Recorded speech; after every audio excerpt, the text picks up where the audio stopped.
बिस्मिल्लाहिर्रहमानिर्रहीम। अस्सलाम वालेकुम डियर स्टूडेंट्स। आज के लेक्चर के साथ हाजिर हैं, लेक्चर नंबर 31 एंड 32। और आज हम पढ़ेंगे क्विक सॉर्ट और मर्ज सॉर्ट, और इसी तरह एक दो एल्गोरिथम हम पढ़ेंगे लीनियर टाइम सॉर्टिंग के भी। तो बैकग्राउंड ये है कि हमने जब सॉर्टिंग को क्लासिफाई किया था टाइम कम्प्लेक्सिटी के एतबार से, तो हमने कहा था कि मुख्तलिफ़ तरह की टाइम कम्प्लेक्सिटीज़ हो सकती हैं। हमारे पास जो बुनियादी तौर पे एल्गोरिथम रन होते हैं सॉर्टिंग के, वो पॉलिनॉमियल टाइम में रन होते हैं, जो अमूमन बहुत बेसिक एल्गोरिथम्स हैं, जिनमें बबल सॉर्ट था, सिलेक्शन सॉर्ट था, इंसर्शन सॉर्ट था, और शेल सॉर्ट था। इसके बाद हमने कहा कि कुछ और भी एल्गोरिथम्स होंगे जो n log n टाइम के अंदर रन होंगे, और फिर कुछ ऐसे होंगे जो लीनियर टाइम के अंदर रन होंगे। तो इनमें से ये चार तो हम पढ़ चुके हैं जो पॉलिनॉमियल टाइम या to be more precise quadratic time में रन होते हैं, ऑर्डर ऑफ n स्क्वायर में। तो आज हम इन चार एल्गोरिथम्स को पढ़ेंगे, क्विक सॉर्ट और मर्ज सॉर्ट को, जो कि n लॉगरिथमिक टाइम से हैं, और काउंटिंग सॉर्ट और रेडिक्स सॉर्ट जो कि लीनियर टाइम में रन होते हैं। और जब हमने क्लासिफिकेशन की थी, तो उसी वक्त हमने ये बताया था कि काउंटिंग सॉर्ट और रेडिक्स सॉर्ट जो हैं, ये बहुत ही स्पेसिफाइड किस्म के डाटा के लिए इस्तेमाल होते हैं, और ये बकेट सॉर्ट भी इसीलिए ये लीनियर टाइम के अंदर रन होते हैं। अगर डाटा ख़ास तरह के पैटर्न में ना हो या ख़ास तरह की रेंज में ना हो, तो उस वक़्त में ये एल्गोरिथम इतने एफिशिएंट नहीं होते जितना इनका टाइटल हमें नज़र आ रहा है, लीनियर टाइम। तो इनफैक्ट हमारे पास प्रैक्टिकली जो फास्टेस्ट एल्गोरिथम्स हैं वो n log n टाइम ही के होते हैं, ठीक है ना। हीप सॉर्ट है, हीप सॉर्ट को हम इंशाल्लाह ताला बाद में पढ़ेंगे। उसकी वजह यह है कि हीप के लिए हमें ये देखना है कि पहले ट्रीज़ क्या होते हैं, क्योंकि heap is a special form of tree. तो उसके लिए पहले हम पढ़ेंगे ट्रीज़ क्या होते हैं, और ट्रीज़ और उनकी ट्रावर्सल, उनके ऑपरेशंस के बाद हम हीप को पढ़ेंगे, और फिर हम देखेंगे कि हीप सॉर्ट कैसे किसी भी एरे या ट्री को सॉर्ट कर देती है, ठीक है ना। यानी हीप को इस्तेमाल करते हुए हम किसी एरे को सॉर्ट कर देते हैं, किसी भी अंदाज में आप इसको बोल सकते हैं। तो आज के एल्गोरिथम सबसे पहला एल्गोरिथम है merge sort. Merge sort divide and कंकर स्ट्रेटजी को अप्लाई करता है। वो आपके इनपुट जो एरे है या लिंक लिस्ट है, बहरहाल हम इसको जनरली लिस्ट बोलेंगे, उसको ब्रेक करता रहता है। ब्रेक करते करते करते करते उनको सिंगल एलिमेंट्स में कन्वर्ट कर देता है, और फिर उन सिंगल एलिमेंट्स को दोबारा से मर्ज करना शुरू करता है, बिल्कुल उसी तरतीब से जिस तरतीब से उसने उनको ब्रेक करना शुरू किया था। और लेकिन ये मर्जिंग के वक्त ये ख्याल रखता है कि उनका ऑर्डर मर्ज करने के बाद दुरुस्त रहे, ठीक है। अच्छा, इसके मैं आपको सारे ऑपरेशंस इंशाअल्लाह ताला इसके हम डिस्कस करेंगे। तो सपोज़ हमारे पास ये एरे है या लिस्ट है जिसके अंदर ये 9 एलिमेंट्स हैं, और हमने इसको डिवाइड कर लिया 2 सब लिस्ट के अंदर। वो सब लिस्ट में 5 एक तरफ है, 4 एक तरफ है। ज़ाहिर बात है एक जैसी लिस्ट हम नहीं बना सकते कि जिसमें यानी दोनों सब लिस्ट जो हैं वो एक ही साइज़ की हों। तो हम उसके लिए या सीलिंग फंक्शन या फ्लोर फंक्शन इस्तेमाल करते हैं। तो एक एक्स्ट्रा एलिमेंट वो या लेफ़्ट सब लिस्ट में या राइट सब लिस्ट के अंदर आ जाता है, क्योंकि टोटल 9 है, तो हाफ ऑफ 9 इज़ 4.5। सो अब एक में तो 4 आएंगे, एक में 5 आएंगे, वो कुछ भी हो सकता है, ठीक है। इस तरह अगर हम इस लिस्ट को ब्रेक करते हैं, तो फिर 5 थे तो एक में 3, एक में 2, ठीक है, उसको ब्रेक करेंगे, दोबारा से उसको ब्रेक करेंगे 974 वाली लिस्ट को। तो there were 3 elements, when we break it तो हमारे पास 2 लिस्ट बन जाएंगी, वन विल हैव 2 एलिमेंट्स और the other will have just 1 element. और जब 1 एलिमेंट आएगा तो हम उधर रुक जाते हैं, ठीक है। लेकिन सिर्फ हम इस 4 के लिए रुक रहे हैं। 9, 7 अब भी एक ऐसी लिस्ट है जिसके अंदर एक से ज़्यादा एलिमेंट्स है, तो हम इसको भी ब्रेक करेंगे। तो अब हमारे पास ये 9, 7, 4 इंडिविजुअल एलिमेंट्स आ चुके हैं। लेकिन इस तरफ इस ट्री के ये जो नोड है 8, 10, इसको अभी तक हमने ब्रेक नहीं किया। तो 8 और 10 को अगर हम ब्रेक करें तो वो 2 हिस्सों में ब्रेक हो जाएगी, जिसमें एक एक एलिमेंट होगा 8 और 10। Similarly we can do the same for the right sub list 6, 5, 3, 2। We can divide it into 2 equal parts because the length was even. So 6, 5 is the left sub list and 3, 2 is the right sub list, and we can apply the same procedure on both of these sub lists. So we can split 6 and 5 and similarly 3 and 2. So now total elements were 9. तो अब हमने क्या किया है कि total 9 individual elements हमारे पास आ गए। अच्छा, मर्ज सॉर्ट के काम करने का तरीका ये है कि पहले तो ये डिवाइड करता है। अब डिवाइड इसने कर लिया, अब उसके बाद जो असल है, the heart of merge sort, merging शुरू होती है, इसीलिए इसका नाम मर्ज सॉर्ट है। What happens in merge sort कि आप देखें individual elements are already sorted, individual elements तो सॉर्टेड ही समझे जाते हैं, ठीक है। 9 एक ही एलिमेंट है लिस्ट में, तो इट्स सॉर्टेड, इसको हम मजीद सॉर्ट नहीं करेंगे। 7 इट इज़ सॉर्टेड। तो ये दो असल में अलग अलग लिस्ट हैं जिसमें एक एक एलिमेंट है और वो दोनों सॉर्टेड हैं। तो हम दोनों को मर्ज अगर करेंगे तो देखिएगा ये किस तरह से मर्ज होगा। अब मर्ज करते करते हम इनको सॉर्ट कर देंगे। कैसे? सबसे पहले देखिए 9 और 7 को मर्ज करते हैं। तो मर्ज करते हुए हम ये ख्याल रखेंगे कि दोनों लिस्ट, अब देखिए दोनों लिस्ट सॉर्टेड हैं। 9 एक एलिमेंट है जो कि सॉर्टेड है, दूसरी लिस्ट में 7 एक ही एलिमेंट है जो सॉर्टेड है। तो हम देखेंगे कि लिस्ट में जो लिस्ट का पहला आइटम है, जाहिर बात है वो सबसे लीस्ट है उस लिस्ट के अंदर, क्योंकि सॉर्टेड है असेंडिंग ऑर्डर में। तो दोनों लिस्ट के जो सबसे पहले वाले एलिमेंट्स हैं हम उनको कंपेयर करेंगे। तो यहाँ दोनों लिस्ट में चूँकि एक ही एलिमेंट है तो हम 7 और 9 को कंपेयर करेंगे। तो जो स्मॉलेस्ट वन है उसको हम जो नई लिस्ट है मर्ज शुदा उसके अंदर लिख देंगे। दोबारा एक ही एलिमेंट बचा है 9, तो यहाँ पे आ गया 9।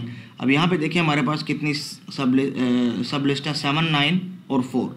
अब ये दोनों सॉर्टेड हैं। 4 तो वैसे ही सॉर्टेड है क्योंकि एक ही एलिमेंट है, और 7, 9 भी सॉर्टेड है क्योंकि 7 पहले और 9 बाद में। हमने इन दोनों को मर्ज करते हुए, असल में मर्ज प्रोसीजर में होता क्या है, ये ख्याल करना है कि ऑर्डर बरकरार रहे। ऑर्डर कैसे बरकरार रहेगा? देखें, एक पॉइंटर यहाँ पे होगा फॉर एग्जांपल i, एक यहाँ पे होगा फॉर एग्जांपल j। तो a ऑफ i को a ऑफ j से कंपेयर करेंगे, जो भी स्मॉलर है उसको पहले यहाँ पे दर्ज कर देंगे। तो 4 इज स्मॉलर देन 7, तो 4 को दर्ज कर दिया। अब यहाँ पे जो कि मज़ीद एलिमेंट्स नहीं हैं, तो जाहिर बात है ये जो 7 है इसको हम यहाँ किसी से कंपेयर नहीं कर सकते, तो हम 7 को भी मूव कर देंगे और जाहिर बात है फिर 9 को भी मूव कर देंगे। इसी तरह यहाँ पे भी 8 और 9 मर्ज हो चुके हैं। 5 और 6 में 5 छोटा था तो वो पहले जाएगा, 6 बाद में।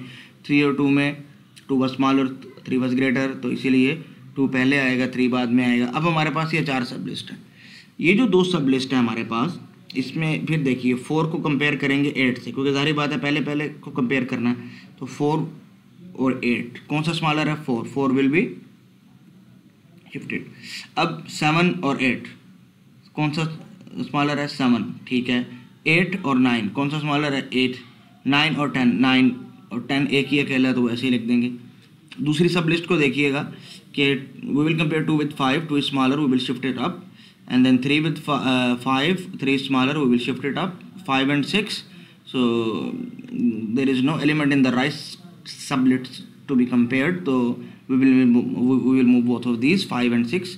अब हमारे पास आ गया 2 सब लिस्ट जिनको हमने मर्ज करके फाइनल अपना मर्जिंग का आंसर निकाल देना। 4 will be compared with 2, 2 is smaller, 2 will be shifted up, और फिर क्या होगा? 4 will be compared with 3, 3 will be shifted up, 4 will be compared with 5, it is 4 that is to be shifted, 5 will be compared with 7, 5 will be shifted, 6 is less than 7, and now we have got these 4 elements, so we can move them one by one, but I am here demonstrating it in just one go, 7, 8, 9, 10. Okay, now you see how sorting has been done. Very simple method.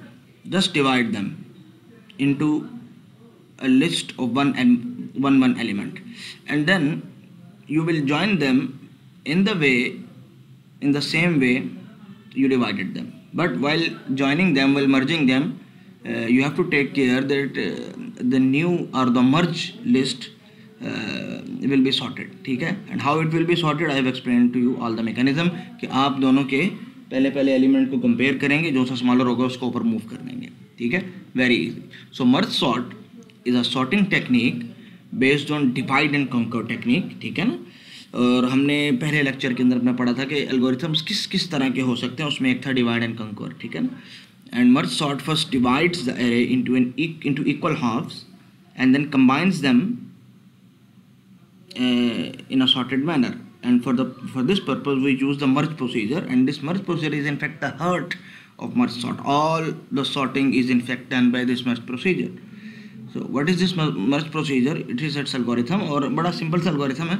लेकिन इसको जब तक हम demonstrate नहीं करेंगे student को अच्छी तरह से समझ नहीं आता। तो let me demonstrate it on an input. ये हमारे पास एक इनपुट है ठीक है, मर्ज। अच्छा, अब ये जो मर्ज एल्गोरिथम है, हमें पता है कि मर्ज किया जाता है दो लिस्ट्स को, ठीक है, दो ऐसी लिस्ट जो कि सॉर्टेड है, हम उनको मर्ज करते हैं इस तरह के उनकी रिजल्टेंट जो लिस्ट होगी कंबाइंड वो भी मर्ज शुदा होगी, और सॉरी सॉर्टेड होगी। तो हमारे पास एक सब लिस्ट है 1 2 3 20 25, सो इट इज़ सॉर्टेड, और दूसरी सब लिस्ट है 3 12 27 और 28, ठीक है। अच्छा, यहाँ पे एक चीज़ देखिएगा कि देखें ये हो सकता है कि हम किस सब लिस्ट को सॉल्व कर रहे हैं। देखें, अगर आप इन दो सब लिस्ट को मर्ज कर रहे हैं और आपके पास रिजल्टिंग ये सब लिस्ट आ रही है, तो इनके इंडेक्स तो जाहिर बात है 1 से शुरू नहीं होंगे, क्योंकि इंडेक्स तो यहाँ 1 2 3 4 5 अप टू 9 चल रहे हैं। तो यहाँ के इंडेक्स होंगे 6 7 8 9, तो 6 7 की ये लिस्ट होगी और 8 9 की ये लिस्ट होगी। तो असल में ये दो लिस्टें जो हैं ये 6 से 6 7 8 और 9, तो 6 से 9 तक होंगी, और एक पहली वाली लिस्ट का एंड पॉइंट यानी 6 to 8 है, और दूसरी 6 to 7 है, और वो 8 to 9 है। तो बिल्कुल इसी तरह हमारे पास, तो ये हाँ जी यहाँ पे, तो ये दो सब लिस्ट हैं जिनमें इसका जो भी हमारे पास इंडेक्स है वो P है स्टार्टिंग, और जहाँ ये लिस्ट ख़त्म हो रही है वह इंडेक्स है Q, और जहाँ सेकंड लिस्ट ख़त्म हो रही है उसका इंडेक्स है R। तो आप समझ सकते हैं कि Q+1 हमारे पास सेकंड इंडेक्स है। तो सपोज वो इंडेक्स 1 2 3 है या 14 15 है या 10 to 18 है, टोटल 9 एलिमेंट्स हैं। इंडेक्स जो भी हो, हमने चूँकि इंडेक्स के बजाय प्रोग्राम को अपने जनरल रखा है, इसलिए हमने P और Q को इस्तेमाल किया है कि आपने जिन दो लिस्टों को भी जोड़ना है, यानी जो दो लिस्टें सॉर्टेड हैं अलग अलग, उनको कंबाइन करके एक सॉर्टेड लिस्ट बनाना है, तो आपने उसका इंडेक्स मेंशन करना है जी कहाँ से कहाँ तक। तो P से Q तक आपके पास एक सब लिस्ट है, और फिर Q+1 से R तक आपके पास दूसरी सब लिस्ट है। तो अगर आप इसको ज़्यादा अच्छी तरह से व्यू करना चाहें तो आप इसको इस तरीके से व्यू कर लें कि आपके पास ये दो सब लिस्ट हैं, जिनमें एक जो सब लिस्ट है उसका इंडेक्स P से Q तक है, और दूसरे का Q+1 से R तक, ताकि आप ये इस झंझट से आज़ाद हो जाएं जी 1 2 2 2 2 3 ये क्या हो रहा है, ठीक है ना। तो ये दो सब लिस्ट हैं एज एन इनपुट दी गई हैं, और इनको मर्ज करके एक ऐसी लिस्ट बनानी है कि जिसमें एलिमेंट तो इन दोनों के हों लेकिन सॉर्टेड हों, ठीक है। तो पहला स्टेप क्या होगा, we will create a new array that is temporary array. तो इसका मतलब कि इस मर्ज वाले एल्गोरिथम को जितने इनपुट मिलेगा उतनी ही साइज़ की एक न्यू एरे भी चाहिए। तो ऑर्डर ऑफ n स्पेस तो लगेगी, ठीक है। इसके अलावा हमें कुछ पॉइंटर वेरिएबल भी चाहिए। तो i is pointing to P, क्यों, इस वजह से कि पहली जो सब लिस्ट है उसका पहला इंडेक्स P है, और जो दूसरी सब लिस्ट है उसका पहला इंडेक्स Q+1 है, तो J will be equal to Q+1, इसलिए लिखा हुआ है। अब ये जो K है, K will be pointing to the first index of this temporary array. तो उसका इंडेक्स आप 1 से शुरू कर लें, कुछ भी कर लें, टोटल 9 एलिमेंट्स से, तो इसलिए हमने स्टार्ट किया 1 to 9। 9 किस तरह, R-P+1।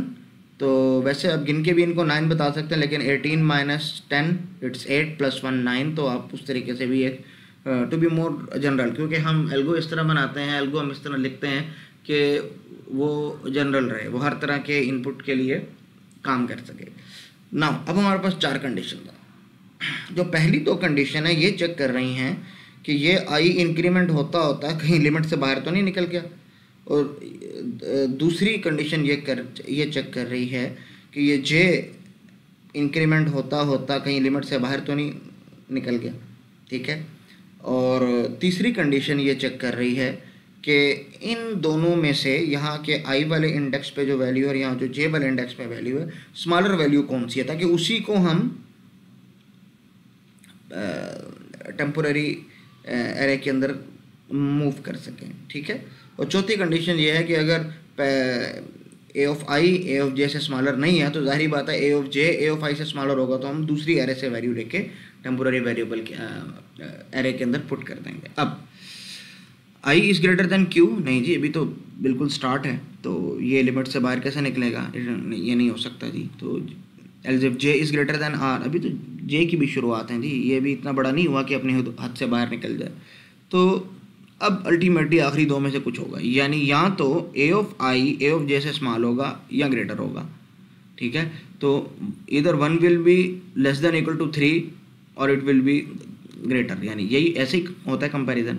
तो हम देख रहे हैं कि yes this condition is true, ठीक है ना। A of I is smaller than A of J, तो 1 is less than equal to 3। तो करेंगे क्या, टेम्प ऑफ के में ए ऑफ आई मूव कर देंगे, यानी ये 1 यहाँ पे मूव कर देंगे और आई इंक्रीमेंट हो जाएगा ये। तो अब ये वाली वैल्यू हमने मूव कर ली है असल में, ठीक है, ये वैल्यू हमने मूव कर ली, हम इधर से हटा नहीं रहे, बस हम इंडेक्स आगे लेके जा रहे हैं, क्योंकि इंडेक्स के भी पीछे मूव नहीं हो सकता, तो ये वैल्यू एक्सेस भी नहीं हो सकती, यानी मूव तो हो सकता है, हमारे एल्गो में नहीं हो रहा, ठीक है।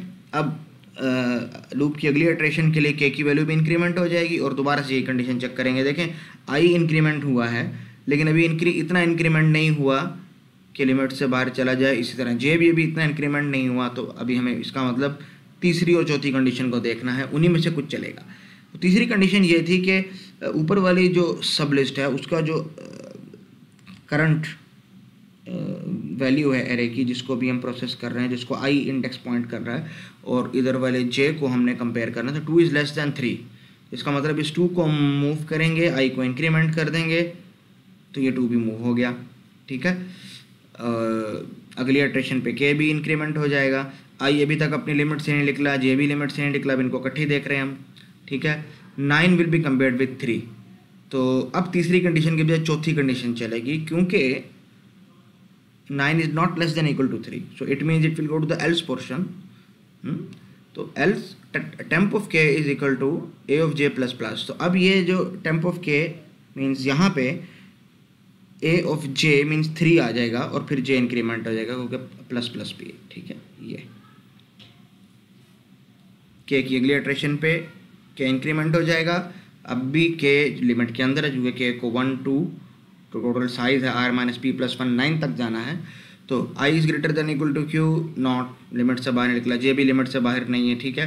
अब 9 is less then 12, so 9 will be moved, ठीक है। अगली इटरेशन पे हम चेक करेंगे, कोई भी लिमिट से बाहर नहीं है, 20 not less than equal to 12, so condition number 4 will be there, तो 12 मूव हो जाएगा यहाँ पे, ठीक है।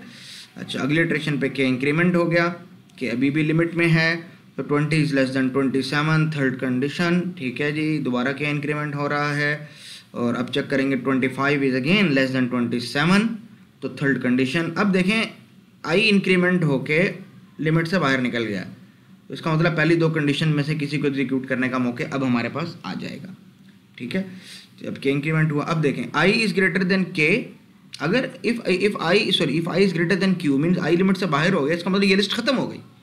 अब ये जो लिस्ट है इसका एलिमेंट भाई सिंपली इधर पुट कर दो, ये 27 यहाँ पुट हो जाएगा, तो temp of K is equal to A of J, and after putting it will add 1 to it, ठीक है। ये अगेन के विल बी इंक्रीमेंटेड, पहले वाला तो आउट ऑफ बाउंड है, तो पहली ही कंडीशन चलेगी, इसका मतलब 28 पुट हो जाएगा, और जब ये लूप की इटरेशन खत्म होगी तो के इंक्रीमेंट हो जाएगा, चूंकि के लिमिट से बाहर चला गया है इसलिए ये लूप खत्म। और एट द एंड क्या होगा, देखें ये टेम्पोररी वेरिएबल था, ओरिजिनल एरे हमारे पास यही थी, हमें आंसर ओरिजिनल एरे ही में चाहिए, तो हम ये सारी वैल्यूज़ यहाँ कॉपी कर देते हैं, 1 to k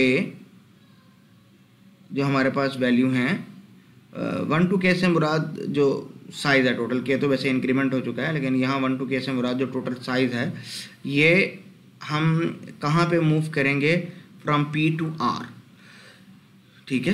तो ये वैल्यूज़ हमने मूव कर दी, तो ये अब देखें फ्रॉम P to R जो हमें ओरिजिनल एरे मिली थी, जो दो अलग अलग लिस्टें थी, वो थी अलग अलग सॉर्ट हुई थी, आपस अब मिलजुल के सॉर्ट नहीं थी, लेकिन अब ये 1 2 3 9 12 20 25 27 28 सॉर्टेड है, ठीक है।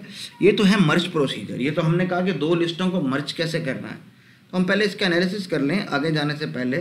देखें स्पेस तो इसमें चाहिए जी, कुछ वेरिएबल्स थे जो कि कंट्रोल कर रहे हैं लूप्स को आई जे के नाम से, तो दैट आर सम कांस्टेंट, ठीक है, क्योंकि 3 ही है तो इसको हम कांस्टेंट कह सकते हैं। और जितना ओरिजिनल साइज था उतनी ही एक एरे आपको चाहिए एक्स्ट्रा, तो it means size of n is needed, so n plus c is nothing but order of n, ठीक है।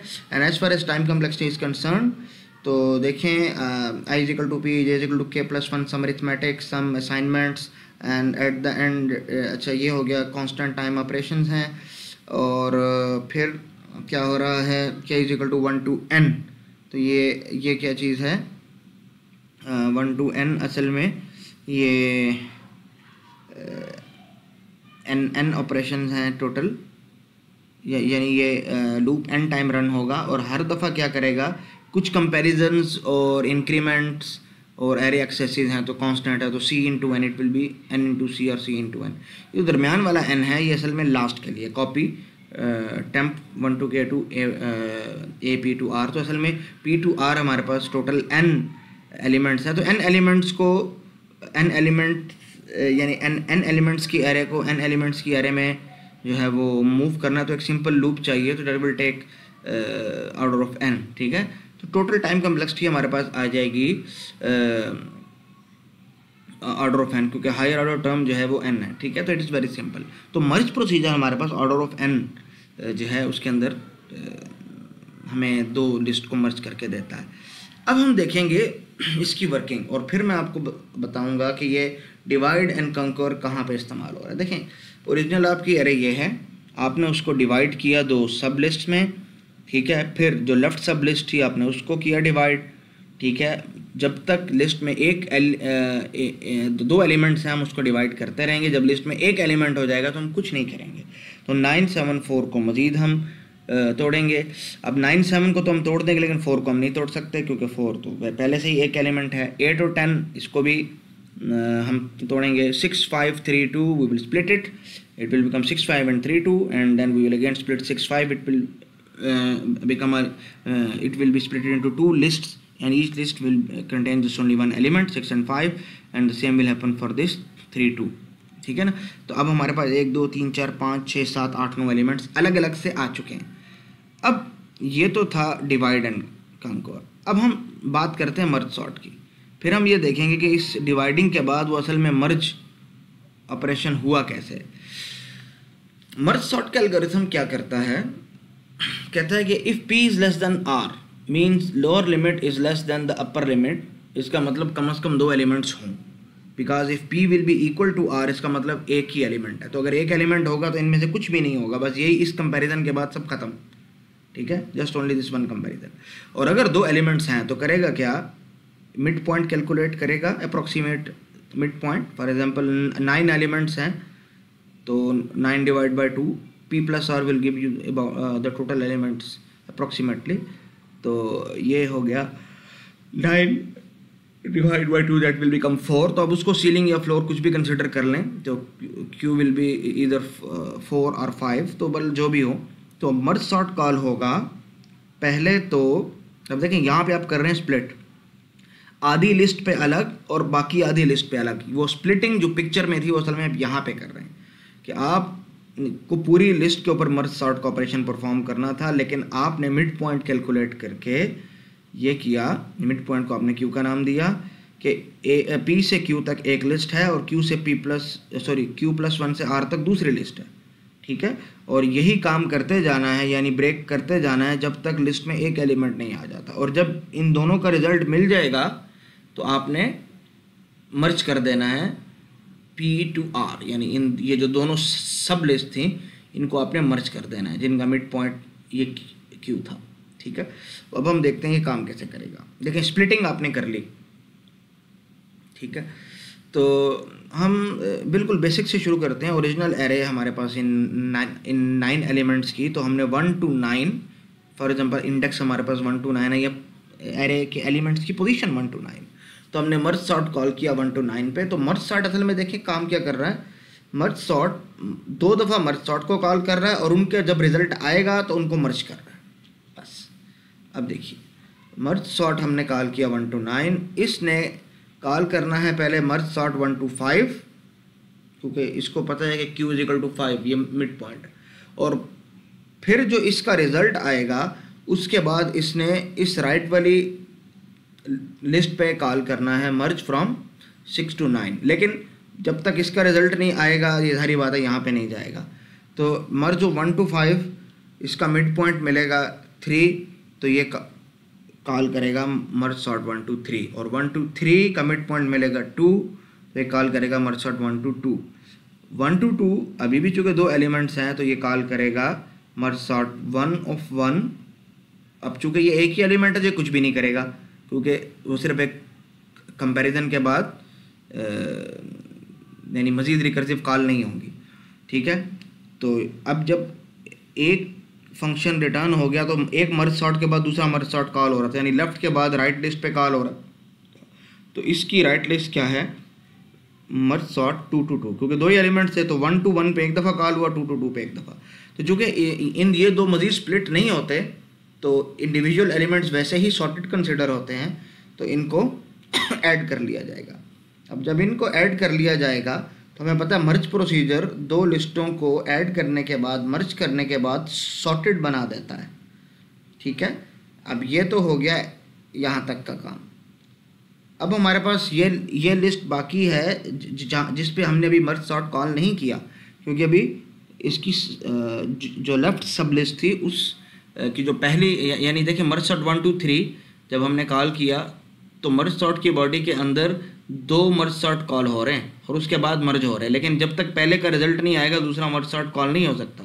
तो पहले का रिजल्ट आ गया है इसलिए अब दूसरा मर्ज सॉर्ट कॉल हो रहा है, तो that is merge sort 3 to 3, ठीक है। ये 3 का मतलब इंडेक्स है, वैल्यू चाहे उस पर 4 है, यहाँ हमारी मुराद इंडेक्स है, यहाँ पोजीशन है। तो एक एलिमेंट की एरे या एक एलिमेंट की लिस्ट सॉर्टेड शुमार होती है, तो हम दोनों को जब मर्ज करेंगे इन दोनों को तो ये लिस्ट भी सॉर्ट हो जाएगी, ठीक है। ये इसकी लेफ़्ट सब लिस्ट थी, तो जब लेफ़्ट सब लिस्ट का रिज़ल्ट आ गया तो राइट सब लिस्ट की तरफ हम जाएंगे और वहाँ हमने मर्ज सॉर्ट कॉल किया 4 5 जिसने इनको ब्रेक किया 4 4 में, और चूँकि इस पर ये मज़ीद कॉल नहीं करेगा एंकर कंडीशन थी तो ये 5 5। अब ये 2 अलग अलग लिस्ट हैं जिनमें एक ही एलिमेंट है, फ्रॉम 4 to 4 मतलब एक ही, और फ्रॉम 5 to 5, ठीक है। एग्जैक्ट एलिमेंट कौन कौन से हैं आप देख सकते हैं 8 और 10, ठीक है। इन दोनों का मर्ज करेंगे तो मर्ज करने के बाद ये जो लिस्ट है 4 to 5 सॉर्ट होगी, और वो सॉर्ट कैसे होता है मैं आपको पहले से बता चुका हूँ। अब जब दो लिस्ट का रिज़ल्ट हमारे पास आ गया है तो उन दोनों को मर्ज करने में देखें मर्ज प्रोसीजर 2 सॉर्टेड लिस्ट को मर्ज करके एक बड़ी सॉर्टेड लिस्ट बना देता है, ठीक है। ये तो था लेफ्ट हैंड साइड का सारा काम जो मर्ज सॉर्ट 1 to 9 ने कॉल किया, लेकिन इसकी राइट सब लिस्ट के ऊपर ऑपरेशन रहता था तो वहाँ इसने मर्ज सॉर्ट कॉल किया फ्रॉम 6 to 9 क्योंकि इनके इंडेक्सेस ही यही थे, और इसका हमें मिला मिड पॉइंट 7। तो फ्रॉम 6 to 7 मर्ज सॉर्ट यहाँ पे कॉल हुआ जिसने उनको ब्रेक किया, और एडिशन के बाद हमें ये लिस्ट सॉर्टेड मिल गई। फिर इसकी हम राइट हैंड साइड पे गए और मर्ज सॉर्ट 8 to 9 कॉल हुआ जिससे इनको स्प्लिट किया। 2 लिस्ट अलग अलग हैं जिनमें एक एक एलिमेंट है, एक एक एलिमेंट सॉर्टेड शुमार होता है। हमने मर्ज प्रोसीजर कॉल किया प्लस इंडिकेट से मर्ज प्रोसीजर, और इसने हमें ये लिस्ट सॉर्टेड कर दी। 2 सॉर्टेड लिस्ट के ऊपर जब दोबारा से मर्ज प्रोसीजर कॉल होता है तो वो इन दोनों को सॉर्ट करके एक बड़ी सॉर्टेड लिस्ट बना देते हैं। और अब देखें इनिशियली जो मर्ज सॉर्ट कॉल हुआ था उसने यानी from merge sort 1 to 9 from P to R, तो उसने फ्रॉम P to Q यानी फ्रॉम 1 to 5 इसको कॉल किया था जिसका रिज़ल्ट सारा आ गया, और from 5 to 9 sorry from 6 to 9 दूसरी दफ़ा कॉल किया था जिसका सारा रिजल्ट भी कैलकुलेट होके आ गया। और इन 2 स्टेटमेंट के बाद अगली स्टेटमेंट थी मर्ज फ्रॉम P to R मेरा मिड पॉइंट इज Q, तो इन दोनों को सॉर्ट करके उसने मर्ज करके सॉर्ट कर दिया। तो ये प्रोसीजर है हमारे पास मर्ज सॉर्ट का, और ये एल्गोरिथम था, ठीक है। बड़ा ही सिंपल एल्गोरिथम, 2 दफ़ा मर्ज कॉल करके उनको तो 2 दफ़ा मर्ज सॉर्ट कॉल करके उनको मर्ज कर देना। तो बिल्कुल यही चीज़ यहाँ पे हो रही थी। अब हम इसका एनालिसिस करते हैं। देखिए एनालिसिस में अगर आप देखें तो जो टोटल स्पेस आपको चाहिए वो है एक मर्ज ऑपरेशन के लिए ऑर्डर ऑफ n, ठीक है। स्पेस क्यों? क्योंकि देखें ये आउट ऑफ प्लेस एल्गोरिथम है। आउट प्लेस एल्गोरिथम का मतलब ये होता है कि जितने जगह हैं आप एक अलग उतने ही साइज़ की टेम्पोररी एरे बनाते हैं। इफ़ साइज इज़ n तो ऑर्डर ऑफ n आपको चाहिए, लेकिन मर्ज सॉर्ट तो बार बार कॉल हो रहा है, कोई बात नहीं, हम उसी टेम्पोररी एरे को बार बार इस्तेमाल कर सकते हैं, तो हमें नई नई एरेस को इस्तेमाल करने की ज़रूरत नहीं है, ठीक है। तो it is enough order of n। लेकिन ये order of log of n to the base 2 क्या है? ये देखिए हमारे पास जो मर्ज सॉर्ट है ये लिस्ट को डिवाइड कर रहा है, और जब डिवाइड कर रहा है तो असल में पहले अगर n पे कॉल हुआ तो फिर n डिवाइड बाय 2 पे, फिर n बाय 4 पे, तो ये असल में एक ट्री है। यानी रिकर्जन जब भी कॉल होती है तो देखें ये ट्री है, ये इनिशियल, इसके 2 ब्रांचेस, फिर इसके 2 ब्रांचेस, फिर इसके 2 ब्रांचेस, इसके 2 ब्रांचेस, इसके 2 ब्रांचेस, राइट सब लिस्ट के भी 2 ब्रांचेस, इस लिस्ट के भी 2 ब्रांचेस, इस लिस्ट के भी 2 ब्रांचेस। तो असल में अगर आप इसको नोड स्क्वायर्स की सूरत में, रेक्टेंगल्स के बजाय अगर आप इसको नोड्स की फॉर्म में रिप्रेजेंट करें तो आप, और इसको हम लाइन से कनेक्ट कर दें सिंपल स्ट्रेट लाइन से, तो आप देख लेंगे कि ये बिल्कुल ट्री की फॉर्म बन गई है। तो बाइनरी ट्री की हाइट जो होती है वो हमारे पास log of n to the base 2 होती है, ठीक है। तो इस वजह से हमें जो मैक्सिमम लेवल है स्टैक का उसके अंदर भी log of n to the base 2 ही वो चाहिए, स्टैक के ब्लॉक्स चाहिए। Height of the stack maximum इतनी हो सकती है। तो अब इन दोनों में जो भी मैक्सिमम है, जो भी हायर ऑर्डर टर्म है, हम उसको कंसिडर करेंगे तो log of n to the base 2 is much smaller than simply n. So we will say that merge sort means the space complexity of merge sort is order of n. तो ये तो हो गया मसला space complexity का। अब आ जाते हैं हम किसकी तरफ? टाइम कॉम्प्लेक्सिटी की तरफ। देखें जब भी मर्ज सॉर्ट कॉल होता है और उसमें n values as input size n है, तो ये करता क्या है? देखें कुछ ऑपरेशन परफॉर्म कर रहा है और मर्ज भी करेगा, तो मर्ज को चाहिए n प्लस दिस 1 और 2 कंपैरिजन, यानी एक कंपैरिजन और एक 2 अरिथमेटिक ऑपरेशन है, एक असाइनमेंट है, तो ये टोटल n प्लस 4 है। तो n plus 4 is nothing but order of n, ठीक है। रह गई बात इन दो की, तो देखें इस लिस्ट का साइज़ कितना है? n by 2। इस लिस्ट का साइज़ कितना है? तकरीबन n बाय 2। तो जब n इनपुट साइज़ हो तो ये 2 सब लिस्ट को यानी रिकर्सिवली कॉल करता है। तो अगर मर्ज सॉर्ट की टाइम कॉम्प्लेक्सिटी t से हम डिनोट करते हैं and initially size is t of n, तो यहाँ पे क्या हो जाएगा? देखें t of n divide by 2 इसकी टाइम कॉम्प्लेक्सिटी होगी, क्योंकि यहाँ इनपुट साइज हाफ है, और t of n divide by 2 इसकी टाइम कॉम्प्लेक्सिटी होगी, यहाँ भी हाफ है। लेकिन ये t of n divide by 2, ये चूँकि फंक्शन 2 दफ़ा रिकर्सिवली कॉल हुआ तो हम लिखेंगे 2 into T of n divide by 2। अब ये रिकर्सिव इक्वेशन है और हमें पता है ये उस वक्त है जब लिस्ट का साइज़ कम से कम 2 एलिमेंट्स हो। जब लिस्ट का साइज़ 1 होगा तो सिंपली एक कंपैरिजन होगा बस, you can say order of 1, c is any constant, it में बी 1 2, और हम इसको ऑर्डर ऑफ c नहीं बल्कि ऑर्डर ऑफ 1 नहीं लिखते हैं। Order of 1 means constant time, whether it is order of 5 और 7, बस order of 1 indicates constant time, ठीक है। सॉरी, तो ये हो गया। अब इसको अगर हम मास्टर थ्योरम से सॉल्व करें तो आपके पास आंसर आएगा t of n is equal to order of n log n to the base 2, ठीक है। इसको आप सॉल्व करके खुद ही देख सकते हैं। और एक चीज़ मैं आपको बताता चलूँ, ये मर्ज सॉर्ट ऐसा एल्गोरिथम है जिसका वर्स्ट केस, एवरेज केस और बेस्ट केस सेम है। इनपुट आप जिस तरह से भी चेंज कर दें, जिस तरह का भी इनपुट दे दें, उसने ये ऑपरेशंस ये डिवाइड करके उनको मर्ज करना ही करना है। चाहे एरे पहले से सॉर्टेड थी, चाहे सारी वैल्यूज एक जैसी थी, चाहे किस तरह का भी इनपुट था, ठीक है।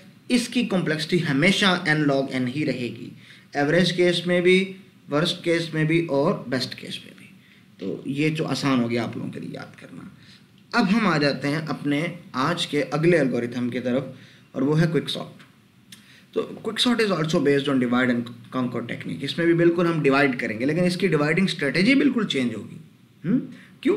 मर्ज सॉर्ट के अंदर क्या हो रहा है, हम एक मिड पॉइंट जो है वो कैलकुलेट करते हैं और फिर उस मिड पॉइंट की बेस पर इसको 2 तकरीबन बराबर हिस्सों में तकसीम कर देते हैं। तकरीबन इसलिए है कि अगर इवन है तो फिर तो ज़ाहिर बात है यू कैन डिवाइड बाय 2, लेकिन अगर ऑड है तो ज़ाहिर बात है एक एलिमेंट या दाएं में या बाएं वाली लिस्ट के अंदर जाएगा, तो लेकिन it doesn't make any difference, ठीक है ना। तो क्विक सॉर्ट में क्या है, ऐसा नहीं है। क्विक सॉर्ट के अंदर ऐसा है कि आप एक एलिमेंट, एक पिवट एलिमेंट जो है कंसिडर करते हैं by pivot element I mean कोई भी एलिमेंट हो सकता है, वो आप रैंडमली भी सिलेक्ट कर सकते हैं, लेफ्ट मोस्ट भी कर सकते हैं, राइट मोस्ट भी कर सकते हैं, मिनिमम भी कर सकते हैं, मैक्सिमम भी कर सकते हैं, और भी बड़ी वो हैं स्ट्रेटजीज हैं। बहरहाल एक एलिमेंट आपने पूरी एरे में से as a pivot element consider करना है, और आपने एरे को प्रोसेस इस तरीके से करना है कि प्रोसेसिंग के बाद वो पिवट एलिमेंट अपनी एग्जैक्ट जगह पे पहुंच जाएगा, यानी वो सॉर्ट हो जाएगा, सिर्फ एक एलिमेंट जहां उसे सॉर्टिंग के बाद होना चाहिए।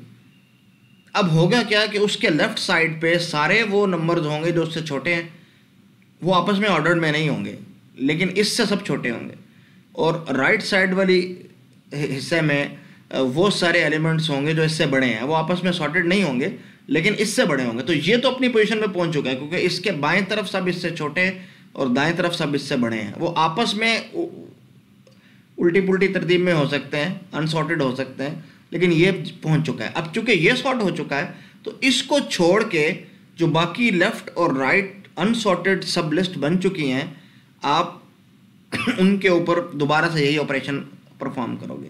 तो यहाँ लिस्ट को तोड़ने का, डिवाइड करने का की स्ट्रेटजी ही बिल्कुल चेंज है, ठीक है। तो उम्मीद है कुछ आइडिया हो गया होगा। तो quick sort takes a value from array as a pivot element and divides the array in such a way that all the elements to the left of this pivot are smaller than the value of this pivot element, and vice versa. Vice versa means all the elements to the right of this pivot element are greater than the value of this pivot element. So hence we place the pivot element in its correct position, sorted position, and we get two sublists. We have divided original input into two sublists. ठीक है, one on the left and the other on the right side of the pivot element, and this pivot element is not included in any of the list because it is already sorted, so no need to include it. ठीक है, जिस तरह merge sort के अंदर जो basic sorting कर रहा था वो क्या था, मर्ज प्रोसीजर, ठीक है। तो यहाँ भी जो पिवट एलिमेंट को ओरिजिनल सॉर्टिंग यानी अपनी असल पोजीशन में, सॉर्टेड पोजीशन में पहुँचा रहा है, वो है प्लेस एंड डिवाइड प्रोसीजर। तो पिवट एलिमेंट को पिक करके उसको प्लेस करना उसकी अपनी सॉर्टिंग पोजीशन, सॉर्टेड पोजीशन पे, और फिर उसके लेफ्ट और राइट में जो भी एलिमेंट्स बचे हैं उसमें लिस्ट को डिवाइड कर देना। तो ये कहलाता है प्लेस एंड डिवाइड प्रोसीजर, और असल काम ही यही है। It is the heart of quick sort. अब देखें यहाँ स्ट्रेटजी चेंज है बिल्कुल। अच्छा, जब हम इसको एल्गोरिथम की फॉर्म में लिखेंगे तो हम कंसिडर करेंगे कि जो राइट मोस्ट या जो एलिमेंट है या जो लेफ्ट मोस्ट एलिमेंट है वही पिवट एलिमेंट है, लेकिन यहाँ मैं इसको रैंडमली कर रहा हूँ सेलेक्ट, ठीक है। तो randomly I select a pivot element, for example 6। तो अब मैं ये जो 6 है इसको इस तरीके से इसकी सॉर्टेड पोजीशन पर रखूँगा कि इसके लेफ्ट में भी एक लिस्ट होगी और राइट में भी लिस्ट होगी, क्योंकि इससे छोटे एलिमेंट्स भी मौजूद हैं और बड़े एलिमेंट्स भी मौजूद हैं। तो जितने एलिमेंट इससे छोटे हैं वो इसके लेफ्ट साइड पे आ जाएंगे। देखें वो आपस में सॉर्टेड नहीं है, लेकिन वो आपस में सॉर्ट हो भी जाएं तो इस 6 इधर ही रहेगा, और जितने भी एलिमेंट्स इसके राइट हैंड साइड पे हैं वो सब इससे बड़े होंगे। वो आपस में सॉर्टेड नहीं है, वो सॉर्टेड हो भी जाएं 7, 8, 9, 10, तो 6 तो इधर ही रहेगा। तो 6 तो अपनी सॉर्टेड पोजीशन पे पहुंच चुका है एट इंडेक्स 5 फॉर इंस्टेंस, ठीक है। अब इंडेक्स 1 to 4 और इंडेक्स 6 to 9 को देखना है। तो सपोज ये हमारे पास हमने पिवट एलिमेंट को उसकी पोजीशन पे पहुंचा दिया और पिवट एलिमेंट का इंडेक्स है अब Q, और इनिशियली जो पहला इंडेक्स है वो P है और जो लास्ट इंडेक्स है वो R है। तो हम कहेंगे कि दो सब लिस्ट कौन कौन सी हैं, P to Q-1 और Q+1 to R, ठीक है, क्योंकि ये Q वाला खुद शामिल नहीं है। अच्छा, अब हम अगले स्टेज पे चलते हैं। अगले स्टेज पे देखिए हमें इतना तो पता है कि 6 सॉर्टेड है, तो इसको तो हम एज इट इज़ नीचे ले आते हैं। ये जो लेफ्ट सब लिस्ट है इसमें से हम कोई पिवट एलिमेंट करते हैं सेलेक्ट, सपोज इट इज़ 5। अच्छा, अब इसकी कितनी लिस्ट बनेगी भाई, ये इस 5 को तो हमने सॉर्ट करके इसकी पोजीशन पे पहुंचा दिया। अब इसकी कितनी लिस्ट बननी चाहिए? देखिए सिर्फ एक ही बन रही। क्यों? क्योंकि देखें इस 5 जब सॉर्ट हो जाएगा तो उसके बाद इसके लेफ्ट पे वो एलिमेंट होने चाहिए जो इससे छोटे हैं और इसके राइट पे वो एलिमेंट होने चाहिए जो इससे बड़े हैं। लेकिन इस सब लिस्ट के अंदर इससे बड़ा एलिमेंट ही कोई नहीं। इसका मतलब इसके राइट साइड पे जो लिस्ट है वो साइज 0 की है, उसमें कोई एलिमेंट नहीं है, इसलिए हमें उसको शो करने की ज़रूरत ही नहीं है। लेफ्ट साइड पे ये लिस्ट बनती है वो है 432, क्योंकि ये सारे उससे छोटे हैं, और 5 अपनी ओरिजिनल पोजीशन पे पहुंच चुका है, क्योंकि 4 5 3 2 में 5 आखिर में आना चाहिए, वो आ चुका है। उसके राइट पे कुछ भी नहीं है, हाँ लेफ्ट में 4 3 2 बचता है। ठीक है, तो ये देखिए ये पिवट की सिलेक्शन बड़ी वाइटल है यहाँ पे, क्योंकि अगर आप पिवट ऐसा सेलेक्ट करेंगे जो तकरीबन रेंज में मिडल वैल्यू थी, तो देखें आपके पास दोनों हाफ्स इक्वल साइज़ के बनेंगे। और अगर आप पिवट ऐसा सेलेक्ट करेंगे कि जो सॉर्टिंग के बाद एक्सट्रीम लेफ्ट या एक्सट्रीम राइट पे चला जाता है, तो देखें उस सूरत में लिस्टें दो एक जैसी नहीं बन रही, बल्कि एक में तो एलिमेंट ही कोई नहीं और एक में 3 एलिमेंट्स हैं। तो it will make a difference while calculating the time complexity, उधर आपको बताऊंगा इंशाल्लाह। ठीक है, अब देखें मज़ीद आप राइट सब लिस्ट में पिवट सेलेक्ट करते हैं 9। देखें यहाँ मैंने सेलेक्ट किया दरमियान से कोई, यहाँ मैंने ऐसा सेलेक्ट किया जो कि दरमियान से था, लेकिन उसकी एक तरफ की लिस्ट नहीं बन रही, और यहाँ मैं लेफ्ट मोस्ट को कर रहा हूँ सेलेक्ट, तो मैं रैंडमली कर रहा हूँ सेलेक्ट। ठीक है, लेकिन एल्गो के अंदर मैं लेफ्ट मोस्ट या राइट मोस्ट को फॉलो करूँगा, क्योंकि जाहिर बात है हर एक टेक्निक को एक ही एल्गोरिथम के अंदर तो नहीं बताया जा सकता। तो अब मैंने 9 को ऐसी जगह प्लेस करना है सॉर्टिंग के बाद कि उसकी लेफ्ट पे सब उससे छोटी वैल्यूज़ और राइट पे सब उसकी बड़ी वैल्यूज़ हों। 9 सॉर्ट हो चुका है जी। अगले स्टेप पे जाने से पहले हम ये देख लें क्या क्या चीज़ें सॉर्ट हो चुकी हैं। तो जी 5 6 और 9 सॉर्ट हो चुका है। तो लेट्स सपोज 10 भी सॉर्ट हो चुका है। क्यों? जब लिस्ट में एक ही एलिमेंट हो तो उसको मजीद सॉर्ट करने की ज़रूरत नहीं पड़ती। सो 1 एलिमेंट इज़ ऑलरेडी सॉर्टेड। ठीक है, तो 10 अपनी पोजीशन पे पहुंच चुका है, क्योंकि जब लिस्ट का साइज़ 1 हो जाए तो उसने कुछ नहीं करना, कि जिस तरह मर्ज सॉर्ट में था क्विक सॉर्ट में भी ऐसा ही है। ठीक है, अब देखें 4 3 2 में से पिवट एलिमेंट करते हैं सेलेक्ट 3। तो 3 तो सॉर्टिंग के बाद अपनी पोजीशन पे जहाँ भी आएगा उसके लेफ़्ट पे और राइट पे लिस्ट होगी, जिसमें लेफ़्ट में वो एलिमेंट्स होंगे जो इससे कम और राइट में जो इससे ज़्यादा। 7 और 8 में किसी को भी पिवट एलिमेंट कर लें सेलेक्ट, फॉर एग्जांपल 7, तो 7 तो अपनी पोजीशन पे आ जाएगा। इसके लेफ्ट पे कोई लिस्ट नहीं बनेगी क्योंकि इससे स्मॉलर कोई नहीं है। हाँ, राइट पे इसके एक ही एलिमेंट की लिस्ट बनेगी। अब देखें ये वो एलिमेंट हैं जो सॉर्ट हो चुके हैं, और 2 4 और 8 चुके सिंगल एलिमेंट है, तो सपोज वो भी सॉर्ट हो चुके हैं। तो देखें क्या ये सारी वैल्यूज़ आखिर में सॉर्टेड हैं? 2 3 4 5 6 7 8 9 10, यस दे आर सॉर्टेड। सारी वैल्यूज़ सॉर्ट हो चुकी हैं। ठीक है, तो क्विक सॉर्ट का भाई यही काम है। ठीक है, एल्गोरिथम इसका देख लें, प्लेस एंड डिवाइड का। ये जो हमने प्लेस एंड डिवाइड किया है जो आपको बताया है उसका ये एल्गोरिथम है। ठीक है, x is my pivot element, और मैं सपोज कर रहा हूँ कि ये जो राइट मोस्ट है, ठीक है, p is lower limit and r is the upper limit, तो ये जो राइट मोस्ट एलिमेंट है मेरा, यही मेरा पिवट एलिमेंट है। तो सपोज हम इसको देख लेते हैं आइटरेट करके। ठीक है, तो जी x is the pivot element, for example 5, तो हम 5 को उसके ओरिजिनल पोजीशन पे पहुंचाएंगे, और उसके लेफ्ट और राइट पे, लेफ्ट पे सारे उसके स्मॉलर एलिमेंट होंगे और राइट पे सारे उसके ग्रेटर एलिमेंट्स होंगे। तो i रन फ्रॉम p -1, यहाँ से स्टार्ट होगा, j is from p to r -1। ठीक है, तो if a of j is less than this pivot element, I mean 2 is less than 5, yes it is, so I will increment I, and if this I and j are not identical so you will swap them, but लेकिन I और j चूँकि एक ही element को point करे तो उनको swap करने की ज़रूरत नहीं है। ठीक है, अच्छा next, j will be incremented, so 1 is less than 5, yes it is true, I will be incremented, लेकिन इनको स्वैप करने की ज़रूरत नहीं है। Again j will be incremented, so 3 is less than 5, again condition is true, I will be incremented, swap करने की ज़रूरत नहीं है। j will be incremented before next iteration। अब देखें ये condition, a of j is less than equal to this pivot element named x, 8 is less than equal to 5, no it is not। तो इसका मतलब ये इफ़ कंडीशन तो चलेगी नहीं, और फॉर की बॉडी में सिर्फ ये इफ़ ही स्टेटमेंट थी, तो इफ़ की बॉडी नहीं चल रही, तो इसका मतलब अब फॉर की अगली इटरेशन शुरू हो गई, j will be incremented। तो 7 is less than equal to 5, no, अगली iteration 4 is less than equal to 5, yes, तो i इंक्रीमेंट हो रहा है। अब देखें i is not equal to j, i और j आइडेंटिकल नहीं है, तो हम स्वैपिंग करेंगे तो 8 और 4 आपस में स्वैप हो जाएंगे। For next iteration of j क्या होगा, जी 6 is less than equal to 5, नहीं तो कोई बात नहीं, आगे चले जाओ। 9 is less than equal to 5, नहीं जी, ठीक है कोई बात नहीं, अगली इटरेशन देखते हैं। लेकिन अगली इटरेशन पे जब j की वैल्यू r तक पहुंच गई तो लिमिट से बाहर चली गई, तो लूप की कंडीशन तो ख़त्म, लूप विल टर्मिनेट और ये अपनी एक लास्ट स्वैपिंग करेगा a of i plus 1 with r means 7 5 से रिप्लेस हो जाए, यानी आपस में ये अपनी पोजीशन चेंज करेंगे। तो ये 5 यहाँ पे और 7 यहाँ पे आ जाएगा, ठीक है। Now return i plus 1 as index of division. ये 14 या जो भी इंडेक्स होगा, अगर आप 1 2 3 से शुरू कर रहे हैं, वो रिटर्न हो जाएगा एज द मिड पॉइंट।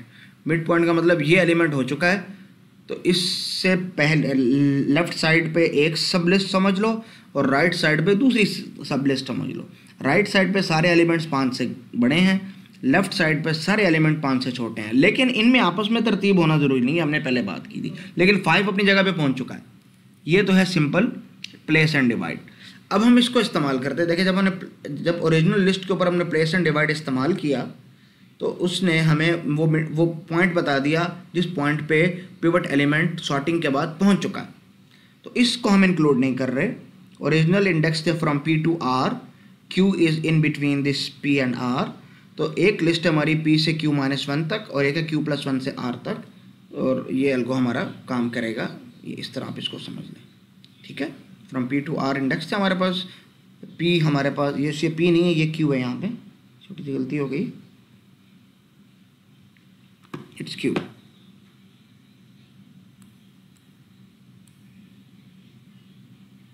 ठीक है, अच्छा अब हम इसका एनालिसिस करते हैं। पहले प्लेस एंड डिवाइड एल्गोरिथम का, ठीक है, क्योंकि वही एल्गोरिथम इसके अंदर इस्तेमाल हो रहा है, प्लेस एंड डिवाइड। फिर हम इसको देखेंगे कि ये क्विक सॉर्ट, ये तो एक दूसरे अपने आप को कॉल ही कर रहा है। असल चीज़ तो ये प्लेस एंड डिवाइड एल्गोरिथम ही है।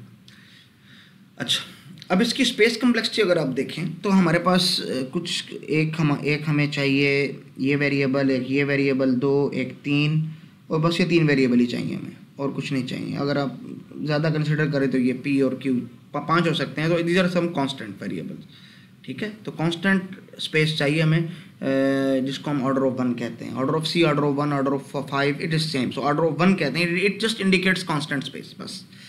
अच्छा, टाइम कम्प्लेक्सिटी हमें कितनी चाहिए? देखें, ये जो हमारे पास एक एरे एक्सेस यहाँ पे है, एक असाइनमेंट यहाँ पे है, यहाँ पे है, और यहाँ पे एक क्या हो रहा है, अरिथमेटिक ऑपरेशन हो रहा है, यहाँ पे स्वैपिंग हो रही है, ठीक है, i+1 कैलकुलेट हो रहा है, तो यहाँ पे एक अरिथमेटिक ऑपरेशन है। तो ये total operation constant time constant operation है, ठीक है।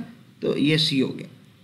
अब रह गया लूप। तो लूप रन हो रहा है फ्रॉम P to R। हमारे पास टोटल साइज है, लेकिन ये R-1 है, तो n-1 टाइम्स रन हो रहा है। लेकिन ये n-1 टाइम्स कर क्या रहा है?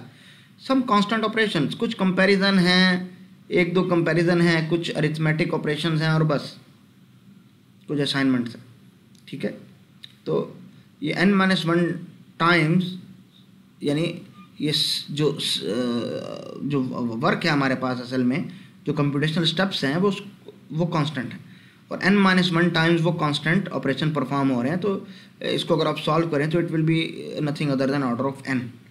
तो प्लेस एंड डिवाइड एल्गोरिथम तो ऑर्डर ऑफ n टाइम में रन हो रहा है, ये अब आपको पता चल गया। तो अगर आपने ओरिजिनल लिस्ट आपकी n थी और आपने उसके ऊपर प्लेस एंड डिवाइड एल्गोरिथम को अप्लाई किया है, ठीक है, तो इसका मतलब ऑर्डर ऑफ n टाइम तो लगा ही लगा है।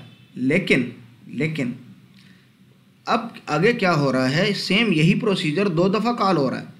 तो अगर टाइम कम्प्लेक्सिटी क्विक सॉर्ट की with n input size is T of n, तो हमारे पास 2 टाइम्स कम्प्लेक्सिटी इसकी आ जाएगी। लेकिन यहाँ पे एक क्वेश्चन है, ये हमें मर्ज सॉर्ट में तो हमें पता था कि हमेशा दोनों हाफ्स तकरीबन एक जितने बनते हैं, तो हम 2t into n divide by 2 लिख दिया था। यानी एक तो इनपुट, एक तो ये है कि 2 हाफ बनते हैं तो 2, और हर हाफ तकरीबन n/2 साइज़ का होता है, तो 2t into n divide by 2। यहाँ ये ज़रूरी नहीं है।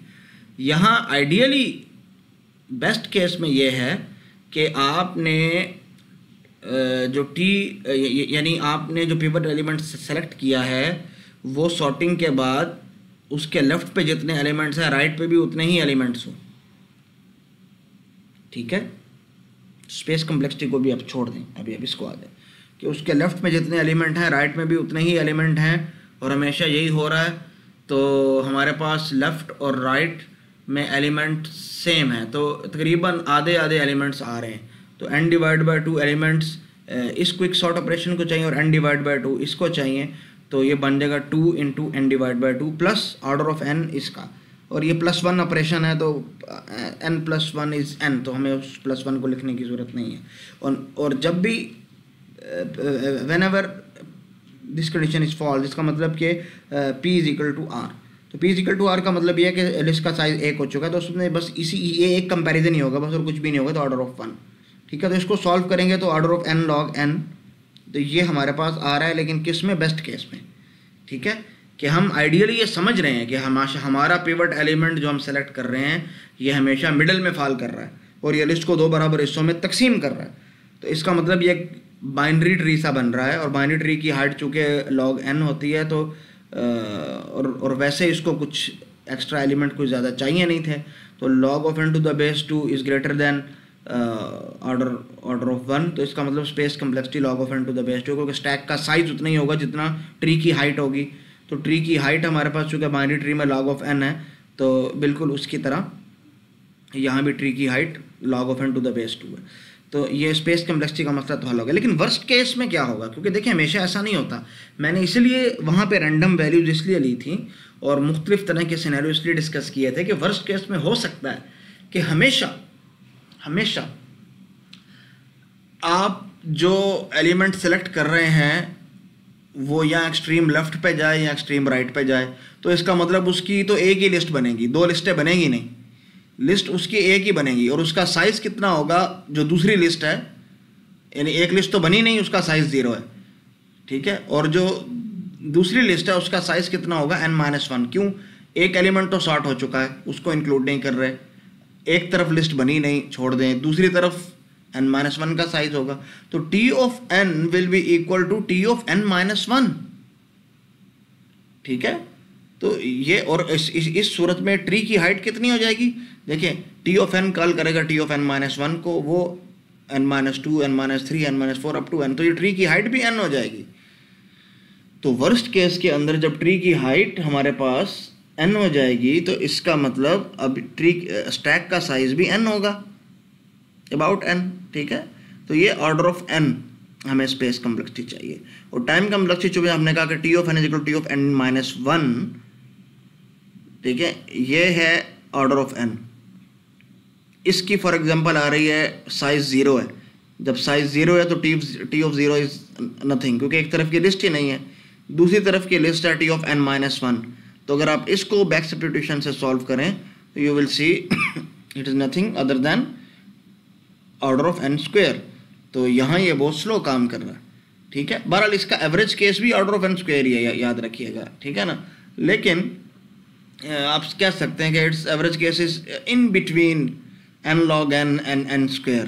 ठीक है ना, लेकिन बेस्ट केस में ये n log n टाइम में काम करेगी, n लॉगरिथमिक टाइम में, और वर्स्ट केस में ये ऑर्डर ऑफ n² में। तो इसका मतलब ये पिवट की सिलेक्शन बिल्कुल रैंडम नहीं होनी चाहिए, या बिल्कुल लेफ्ट मोस्ट या राइट मोस्ट नहीं होनी चाहिए जैसे हमने की।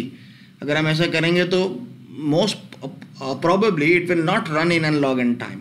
ठीक है ना, तो इस चीज़ का ख्याल रखना ज़रूरी है कि पिवट की सिलेक्शन के कई मेथड्स हैं, हमने तो अभी सिर्फ यही बोला कि या लेफ्ट मोस्ट या राइट मोस्ट या रैंडमली कोई भी कर लो select, but you can make it even better. अगर आप यह देख लें कि इसका पहले रेंज कैलकुलेट कर लें, और रेंज कैलकुलेट करने के बाद जो यहाँ इसका आप जो है मीन कैलकुलेट कर लें, सॉरी मीन नहीं, मीडियन कैलकुलेट कर लें, तो मीडियन की बेस पे अगर आप कैलकुलेट करते हैं और मीडियन आपका लीनियर टाइम के अंदर कैलकुलेट हो जाता है, तो उस सूरत में फिर ये गारंटी है कि आपका जो है इनपुट जो भी हो, आपका रिज़ल्ट जो है वो आपको n log n टाइम के अंदर मिलेगा।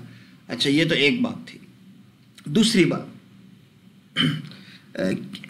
मर्ज सॉर्ट के अंदर तो ऐसा होता था, इनपुट आप जिस तरह का भी दे दो, आपका algorithm n log n time में ही रन होगा, क्योंकि एक ही प्रोसीजर सब पे फॉलो होना ही होना है। अच्छा, क्विक सॉर्ट के अंदर क्या ऐसा है कि आपके इनपुट के ऊपर कोई चीज़ डिपेंड करती है या नहीं करती? तो इसके लिए आप ये प्रैक्टिस क्वेश्चन है, एक छोटा सा एल्गोरिथम आपको पता है, तो क्विक सॉर्ट एल्गोरिथम आप इन दो अलग अलग लिस्टें हैं फ्रॉम 1 to 10, और दूसरी लिस्ट में सिर्फ 5 ही है, तो दोनों लिस्टें सॉर्टेड हैं, लेकिन एक ऑलरेडी सॉर्टेड लिस्ट के ऊपर अगर हम क्विक सॉर्ट एल्गोरिथम रन करें तो क्या ये यानी कितने कंपैरिजन ले रहा है, कितना टाइम ले रहा है, तो थोड़ा आपको ज़रा अंदाज़ा हो जाएगा इससे, ठीक है ना। अच्छा अभी तक हमने जितने भी एल्गोरिथम्स पढ़े ये हैं कंपैरिजन बेस्ड एल्गोरिथम, यानी हम वैल्यूज को कंपेयर कर रहे हैं, this is less than this is greater than this is less than, ये सारा कुछ हो रहा है। And the lower bound of comparison based sorting algorithm, जिसमें merge sort, heap sort, quick sort, bubble sort, selection sort, insertion sort, ये और shell sort सारे आ जाते हैं। इनकी जो लोअर बाउंड है वो n log n, क्योंकि बहुत से algorithms order of n square में काम करते हैं, कुछ n log n में काम करते हैं, n log n से ज़्यादा फास्ट नहीं है, so it means they cannot do better than n log n। लेकिन however we do have some non comparison based algorithm. Non comparison based algorithm क्या होता है भाई, जिसमें हम किसी वैल्यू को कंपेयर ही नहीं करेंगे तो हम सॉर्ट कैसे करेंगे भाई, ये हो सकता है, ठीक है। तो these run faster than n log n, लेकिन बड़ी स्पेशल कंडीशन चाहिए इसके लिए, इनपुट की रेंज बड़ी स्मॉल होनी चाहिए और बड़ी इसमें चीज़ें, इनपुट का साइज़ भी कुछ ज़्यादा बड़ा नहीं होना चाहिए, ठीक है, और इस तरह की चीज़ें। तो ये counting sort, radix sort, bucket sort इसके लिए इस्तेमाल होते हैं। लेकिन याद रखिएगा ये बहुत बड़े इनपुट साइज़ में या जहाँ डाटा की रेंज बहुत ज़्यादा हो ये इस्तेमाल नहीं हो सकता, क्योंकि वहाँ पर ज़ाहिर बात है ये लीनियर टाइम में रन नहीं होंगे, जो अभी इनका दावा है कि ये लीनियर टाइम में रन हो रहे हैं, ठीक है। तो पहले हम देखते हैं काउंटिंग सॉर्ट को, बड़ा ही बेसिक और बड़ा ही सिंपल सा एल्गोरिथम है। देखिए कंपैरिजन नहीं होगा इसमें कुछ भी, ठीक है। तो counting sort is a sorting technique that sorts the element of an array by counting the number of occurrences of each unique element in that. भाई एक कौन सा एलिमेंट कितनी दफ़ा आया भाई, इसको नोट कर लो, बस ये बात है। तो it is very efficient when range of values is very small and for larger range of values it is not so efficient. अब देखते हैं इसका काम क्या है। देखिए बड़ा सिंपल सा काम है। तो अच्छा एल्गोरिथम देखने में इस तरह बड़े अजीब से लगते हैं, टफ लगते हैं, लेकिन जब इनको हम आइटरेट करते हैं, सिमुलेट करते हैं सैम्पल इनपुट के ऊपर, तो चीज़ें आसान हो जाती हैं। इसलिए ये एल्गोस को देख के परेशान ना हुआ करें, ठीक है। तो इस एल्गोस को हम रन करते हैं। सपोज हमारे पास एक एरे है और अब मैंने जानबूझकर इसमें माइनस वैल्यूज़ को भी इंक्लूड किया ताकि आपको ये समझ आ रहा है ये एडजस्ट किस लिए है, ठीक है ना, और ये हम रेंज क्यों मालूम कर रहे हैं। तो पहले तो हम रेंज मालूम करते हैं। Range is equal to max of this array minus minimum of this array plus 1, तक पता चले वैल्यूज़ किस रेंज में हैं। तो देखिए मिनिमम हमें पता है 0 है, मैक्स है हमारे पास 3, तो 3 मिनिमम है -1, तो 3 माइनस इंटू -1 ये होगी 4 प्लस 1 5, तो रेंज है हमारे पास 5, तो 5 वैल्यूज़ हैं टोटल, ठीक है, यानी इस रेंज में वैल्यूज़ हैं, ठीक है। तो हमने एक नई एरे बनानी है जिसका साइज इस रेंज जितना होगा, ठीक है। अच्छा अब ये किस काम की वो आपको बताता हूँ। अब एक एडजस्टमेंट है, adjustment is equal to 1 minus minimum that is 2। ये किस लिए है, देखें अब ये देखें हमें पता है कि टोटल ये टोटल वैल्यूज़ तो 6 हैं, लेकिन इन वैल्यूज़ की रेंज 5 है। इसका मतलब वो 5 वैल्यूज़ ही हैं जो हो सकता है कभी रिपीट होके आ रही हूँ या कुछ वैल्यूज़ ना भी आ रही हूँ, तो हमने हर एक की काउंटिंग करनी है। अब हम अगर ये एडजस्टमेंट ना करते तो हम इसका इंडेक्स हमें -1 से शुरू करना पड़ता कि जी -1 इतनी दफ़ा आ रहा है, 0 इतनी दफ़ा आ रहा है, 1 इतनी दफ़ा आ रहा है, 2 इतनी दफ़ा आ रहा है, 3, तो बड़ा मुश्किल हो जाता। तो इस इंडेक्स को 1 से शुरू करने के लिए हमने ये एडजस्टमेंट ली, तो हमें पता चल जाए कि मिनिमम और 1 में फ़र्क कितना है, तो इसी को हम ऐड और सब्ट्रैक्ट करके अपना ये इंडेक्स अपना 1 से शुरू कर लेंगे ताकि हमें आसानी रहे, ठीक है। तो for i is equal to low to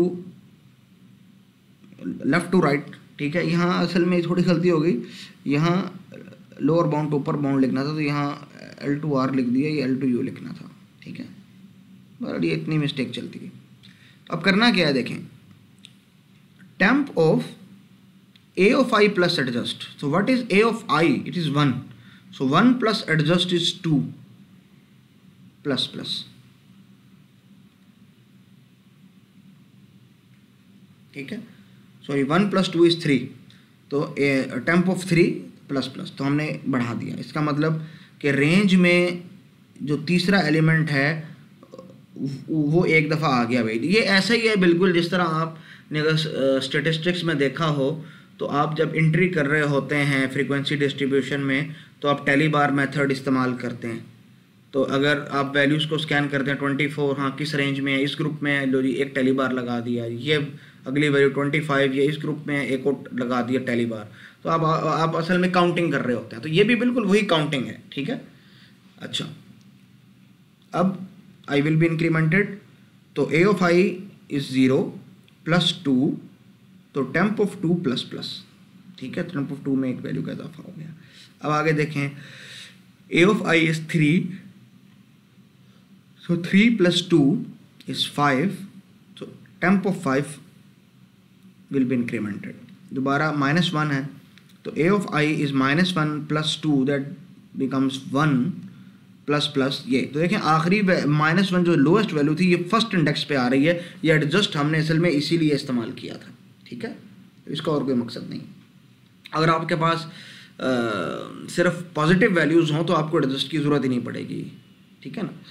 अच्छा, और अगर आपके पास नॉन नेगेटिव वैल्यूज़ हों तो 0 चूँकि पॉसिबिलिटी है तो आपका एडजस्ट सिर्फ 1 होगा, सिर्फ एक ही आपको एडजस्ट करना पड़ेगा अगर आप इंडेक्स 1 से शुरू करना चाहते हैं। अगर आपने इंडेक्स 0 से शुरू किया तो उसकी भी ज़रूरत नहीं पड़ेगी, ठीक है। आगे है 3, तो 3 a of i is 3, so 3 plus 2 is 5, so temp of 5 will be incremented. तो देखें 3 2 दफ़ा आया है, तो देखें इसलिए 3 प्लस दिस एडजस्ट 2 5, यहाँ पे ये काउंटिंग इसकी 2 दफ़ा हो गई, इसमें 3 की काउंटिंग यहाँ पे शुमार हो रही है।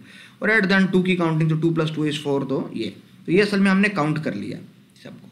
अब हम इनकी सॉर्टिंग शुरू कर रहे हैं, और सॉर्टिंग तो असल में हो चुकी है जब हमने इस तरीके से काउंट कर लिया, तो ठीक है। कैसे देखेंगे, i इक्वल टू ये तो i equal to l for j equal to 1 to range.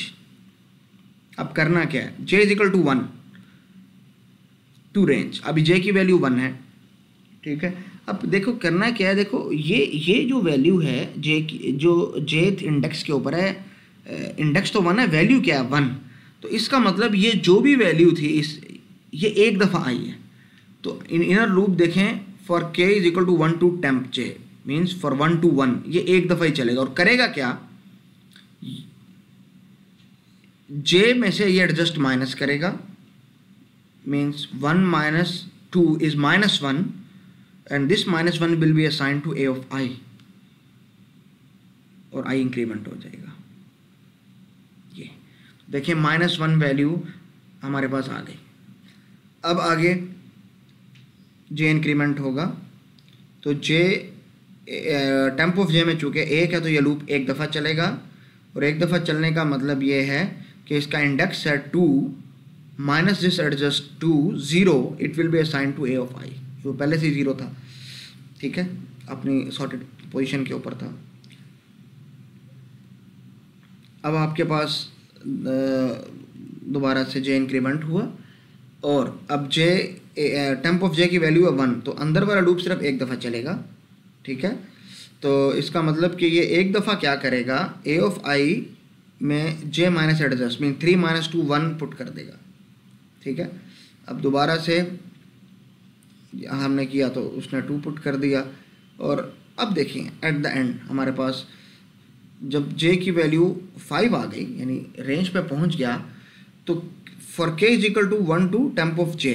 अब ये है क्या असल में, देखो टेम्प ऑफ j में क्या है 2, इसका मतलब ये जो भी वैल्यू थी 5 जिसको भी रिप्रेजेंट कर रहा है, 5 रिप्रेजेंट कर रहा है 5 - 2 3 को, ये 2 दफ़ा इंटर करनी है, तो इसलिए लूप 2 दफ़ा चलेगा, क्योंकि for k is equal to 1 to temp of j means for 1 to 2, और ये 2 दफ़ा करना क्या है, a ऑफ i में j माइनस एडजस्ट यानी 5 - 2 3 पुट कर देना है। तो एक दफ़ा किया और फिर दूसरी दफ़ा किया, तो ये पूरा लूप रन हो गया।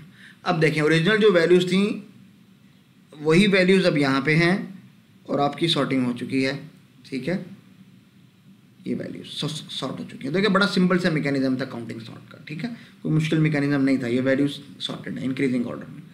अब देखिए एनालिसिस इसका देखते हैं। देखिए इसको स्पेस कितनी चाहिए, इसको देखें रेंज को सपोज कर रहे हैं कि रेंज जो है उसको हम यहाँ के से कर रहे हैं डिनोट, ठीक है, रेंज ऑफ डाटा। तो जितना रेंज ऑफ डाटा है उतनी आपको एक एरे चाहिए अलग से काम करने के लिए टेम्प के नाम से। For example k is equal to range, ठीक है। तो ये जो रेंज है आपके पास इतना आपको एक्स्ट्रा चाहिए, और आपके पास कुछ वेरिएबल्स भी हैं, तो c plus k it will be your space complexity. तो you can say order of k, because we know that k is greater than c in most of the cases. जहाँ तक टाइम कम्प्लेक्सिटी की बात है, तो देखिए आपके पास एक तो कुछ ये कांस्टेंट ऑपरेशंस हैं, ठीक है, जिसमें आप कुछ असाइनमेंट है, कुछ अरिथमेटिक है, कुछ एरे को आप जो है वो एड्रेस कर रहे हैं, बस ये कुछ कांस्टेंट ऑपरेशन है, ठीक है। अच्छा, और अगर आप ये कहना चाहें कि नहीं जी ये मैक्स मालूम करने के लिए हमें टाइम लगा है, तो आप प्लस n लिख दें ज़्यादा से ज़्यादा, और इससे ज़्यादा तो आप नहीं कुछ कर सकते, ठीक है। ये हो गया। अब आगे आइए, ये जो लूप है for is equal to L to U, it means total size है एरे का n, तो L to U is in fact n from 1 to n, और ये काम हो रहा है तो n टाइम्स कुछ काम हो रहा है, that is c, so c into n, ये हो गया हमारे पास। ये k प्लस n क्या चीज़ है, इसको देखिएगा। देखें, आपने पीछे देखा यहाँ पे वर्किंग, तो देखें ये जो लास्ट वाला लूप है ये यहाँ से L to R, और इसकी बॉडी के अंदर भी क्या हो रहा है, फ्रॉम 1 to 5 हम जा रहे हैं बस, और कुछ नहीं हम कर रहे हैं।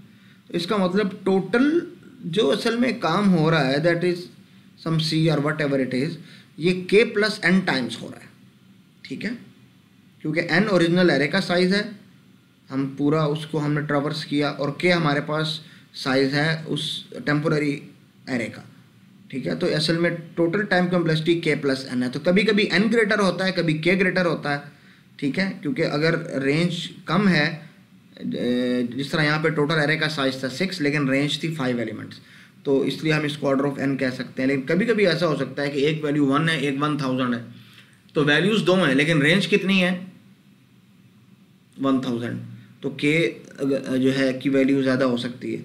तो बहरहाल इनमें से जो if n is greater than k then it is order of n, and if k is greater than n it is order of k। बहरहाल जो भी है ये कांस्टेंट टाइम, ठीक है, ये होगी बात। और कांस्टेंट का मतलब अब इसको सॉरी कांस्टेंट टाइम नहीं कहेंगे, n इज़ लीनियर टाइम, और k अगर n से ज़्यादा है तो कितना ज़्यादा होगा। हमने पहले बात की कि हम सपोज करेंगे कि ये डाटा, ये जो एल्गोरिथम है ये कम रेंज के लिए काम करता है, तो जब ये कम रेंज के लिए काम करता है तो इसका मतलब कि ये n से ज़्यादा नहीं हो सकता, ठीक है। अगर n से ज़्यादा होगा तो इसका मतलब इतना एफिशिएंट नहीं होगा, ठीक है ना। तो इस वजह से हम अगर इसको कह रहे हैं कि लीनियर टाइम के अंदर काम करेगा तो ये k की वैल्यू बड़ी स्मॉल होनी चाहिए, तो ये ऑर्डर ऑफ n ही कहलाएगा, ठीक है ना। अच्छा, अब हम आ जाते हैं इससे बड़े प्रॉब्लम की तरफ, क्योंकि हमने अभी बात की कि जब डाटा की रेंज बहुत ज़्यादा हो जाए तो काउंटिंग सॉर्ट हमें पता है इतना एफिशिएंट नहीं है। So counting sort is a linear time sorting algorithm, ठीक है, that sorts in some order of n plus k time, ठीक है। लेकिन एलिमेंट्स की रेंज 1 to k होती है, हमें पता है, और ये रेंज अमूमन छोटी समझी जाती है। लेकिन what if the elements are in the range from 1 to n square, total values है हमारे पास 20, लेकिन वैल्यूज़ की रेंज है फ्रॉम 1 to 20 स्क्वायर, तो इसका मतलब आपको नई जो एरे बनाएगी वो 20 स्क्वायर साइज़ की बनानी होगी। तो 4000 है तकरीबन, ये तो बहुत बड़ी वैल्यू बन जाती है, 400 या कितने भी बन जाते हैं, 4000, ठीक है। 20 स्क्वायर कितना बनता है, 20 इंटू 20 कितना बन जाएगा ये। अगर ये क्लास होती तो हम बहुत कुछ काम कर सकते थे, लेकिन मजबूरी है ये ऑनलाइन के अंदर कि हम हर चीज़ एज इट इज़ कर नहीं पाते जिस तरह हम चाहते हैं। बहरहाल सो 20 मल्टीप्लाई बाई 20 इज़ इनफैक्ट 400, ठीक है, सही बोला था। तो जाहिर बात है ओरिजिनल साइज से तो बहुत ज़्यादा होगी, 20 वैल्यूज़ के बजाय आप 400 के साइज़ के एरे ले रहे हैं, ठीक है, तो ये तो बहुत ज़्यादा। तो we can not use counting sort because counting sort will take order of n square time और may be much more time, so which is worse than comparison based algorithm system. So can we sort such an array in linear time even if its range is from 1 to n square? हाँ, कहते हैं radix sort will do this. तो कैसे जी radix sort कैसे करेगा, इसके पास क्या जादू की छड़ी है? The idea of radix sort is to do digit by digit sorting starting from least significant digit to most significant digit, और ये असल में काउंटिंग सॉर्ट को इस्तेमाल करती है। लेकिन कहते हैं कि जब घी सीधी उंगली से नहीं निकलेगा तो उसे टेढ़ी उंगली से निकालना पड़ेगा, तो जब काउंटिंग से काम नहीं चलेगा तो रेडिक्स सॉर्ट ने कहा भाई तुम मेरी हेल्प करना, काम मैं कर दूंगा। क्या टेक्निक है जी आपके पास? ये टेक्निक है, ये ओरिजिनल वैल्यू है। फॉर एग्जांपल अभी हम सपोज कर रहे हैं 6 वैल्यूज, इनकी रेंज बहुत ज़्यादा है। देखें एक वैल्यू 5 है और जो हाईएस्ट है 523 है, तो 500 से ऊपर की रेंज है और टोटल वैल्यूज़ कितनी है 6। अगर काउंटिंग सॉर्ट से करेंगे तो हमें एक 500 से ऊपर के साइज़ की अलग से अरे बनानी पड़ेगी। तो ज़ाहिर बात अगर उसको एक दफ़ा भी आप ट्रावर्स करेंगे तो ओरिजिनल n से बहुत ज़्यादा ट्रावर्सिंग आप कर रहे हैं तो काउंटिंग सॉर्ट तो जी फेल हो गया।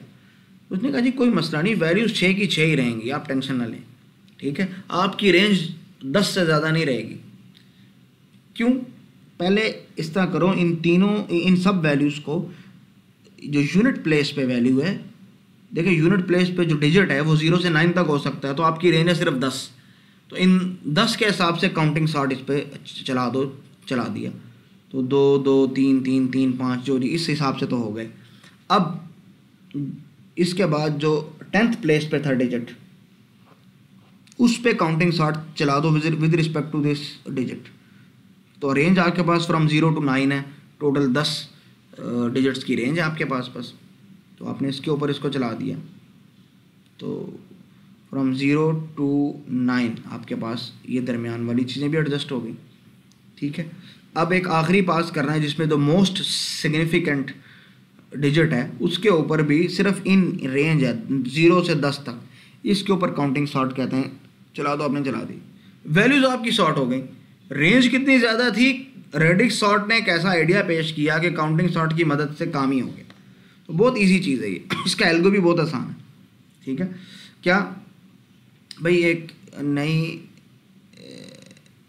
ये असल में ये ऐसे ही लिखा गया है, इसको बनाने की ज़रूरत नहीं थी, ठीक है।